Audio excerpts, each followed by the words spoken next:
কমলা যে দিল গো হাতে খাইতে দিবি তিন বহে রে, তখন বাবা গেল চলে রে।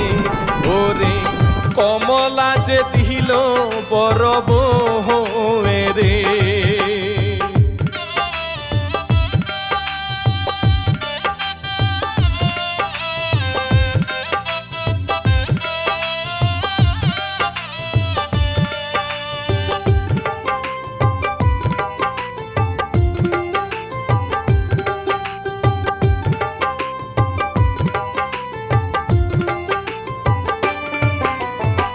বড় ছোট দুইজন গো মিলে খাইয়া তারা ফেললো রে, বাচ্চা আমগো হইব এইবারে। ওরে মায়াবতীর নাহি গো